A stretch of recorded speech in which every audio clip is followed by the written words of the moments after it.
Murph, I got to ask you as we get started here, is it getting to the point where you're invoking Southern Fried Sports into the pregame talk with the ladies? Because we feel very much a part of this torrid start for your club. It's almost to that point.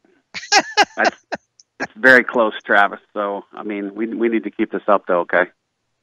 Well, we'll keep it up. You guys are just incredible start at 16-0.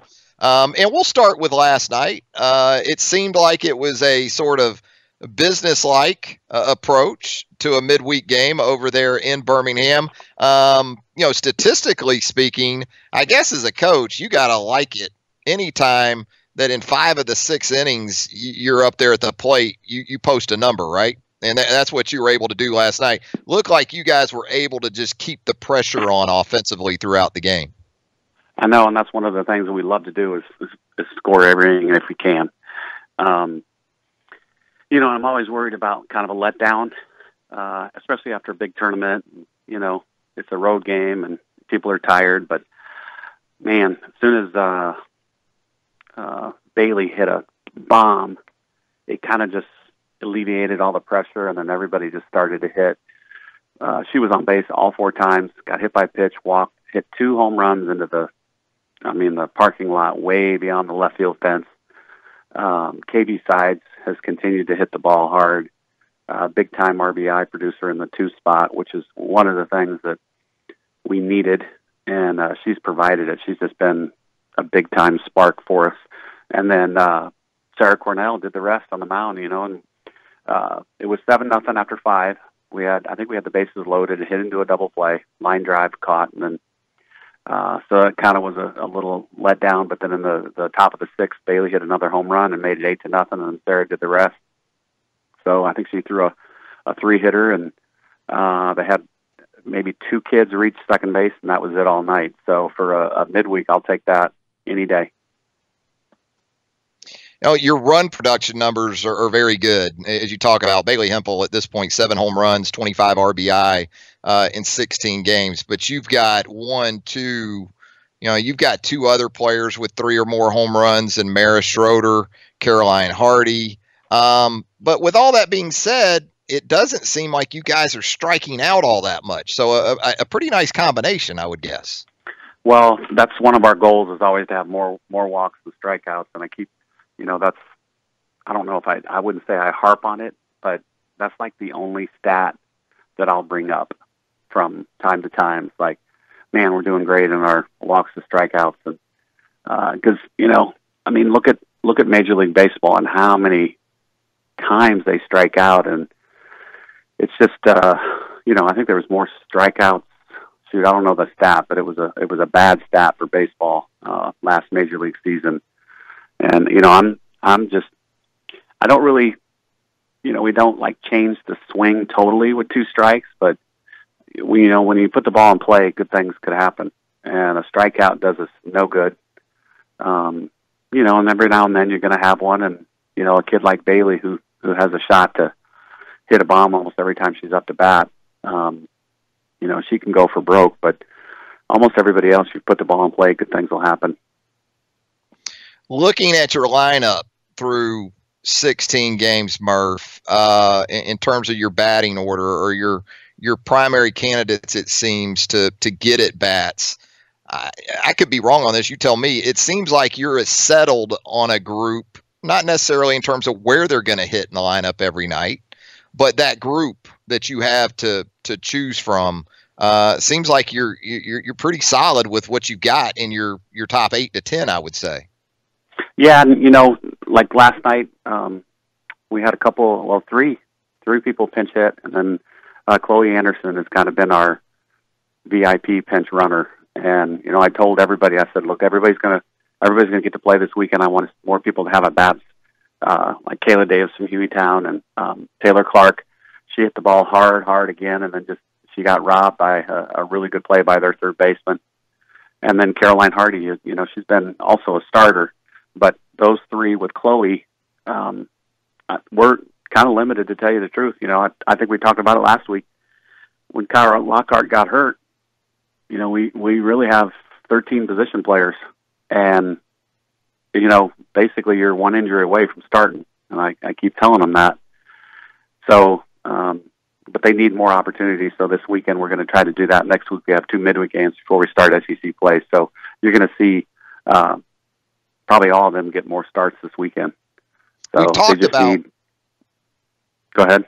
Go ahead. I'm sorry. Go ahead, Coach. They just need at bats in games, and the more comfortable they get, the better off we're going to be when SEC play starts, because we're going to have somebody come in and pinch hit. It's just going to happen, and they need to feel comfortable in the box instead of me waiting until April to, with the bases loaded and 1 out and somebody's struggling big time, and then I go over and say, hey, get a hit. It's not going to happen. So they just, everything happens before it happens. So they need to have that comfortable feeling in the box. We've talked about the veterans, and they've been what you've pretty much needed them to be to this point. Bailey, Kaylee Tao, and we've touched on some of the second-year players that have obviously taken another step. But tell us some more about Skylar Wallace, this true freshman who is off to a really great start for you. Hitting 364 with a couple of home runs, 9 RBI. What do you got there in the true freshman? Well, she banged one off their scoreboard last night for her first true home run, because at home she hit a shot to left field. It hit off our wall, and it was an inside the Parker. She's a very, very competitive, no nonsense, hard worker. Probably the most in shape freshman we've ever had this fall in the weight room. I mean, everybody was like, man, we'd do a leg circuit that you and I would be crying after about a minute. And literally she did it she wasn't even breathing hard. And her form was the biggest compliment that I could give her.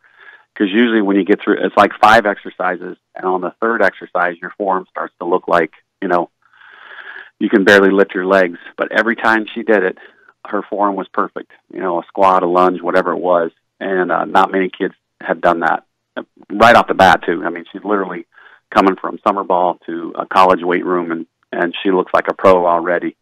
Mom and dad were very good athletes, just really good people. She has a little brother that's a good athlete. So it runs in the family. Her summer ball coach, Patrick Lewis, was a great guy, ran a tight ship, very competitive, and they won the national championship this summer. Everybody that could went to Japan with us, but her. And she said, "Look, I'm going to stay with my summer ball team, and we have a good chance." And we literally were in a cafe in Tokyo watching her win the national championship on our iPhones. So, just a very athletic, fast power.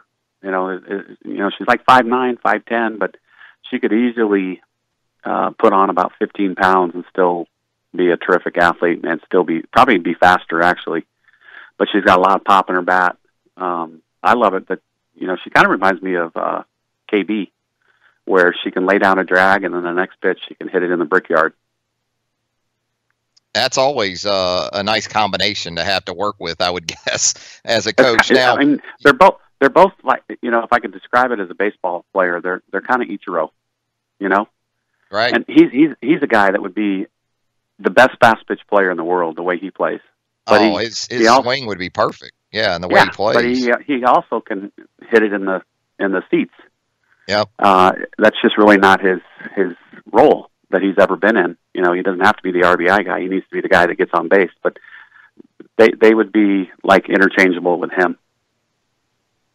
Let's talk about a little bit about last weekend. It was obviously a very good weekend. You go 5-0 again, and you got tested. I think you have to like that. Minnesota certainly in the 1-0 game, but then in the second game with Minnesota, you with Montana in the circle, you find yourself down 2-0 after a 2-run homer. But the way your team answered immediately after taking on that deficit, you had to love that, Murph, with a 7-run inning. Oh, most definitely, and they're gonna win a bunch of games, which is good for us, because anybody that leaves us, after we play them, we want them to win, and they've got a really, really good team, and I think they're gonna perform tremendous in the Big Ten. But the first night, that was one of the best games we've ever had, and at the Rhodes House, and Alyssa Brown got the walk-off, and then the next day, first home run that Montana's given up, which we knew it was going to come, and it was their really good power hitter. So you got to tip your cap to her because she hit a good pitch. But then you're right, in the bottom of the fifth, and it was, horrible weather all weekend, and tarp on, tarp off, all that stuff. But KB Sides was the one that got us going, and she hit a single in the gap to score 2. And then Bailey gets up, hits a 3-run home run, and then Reagan hits a home run.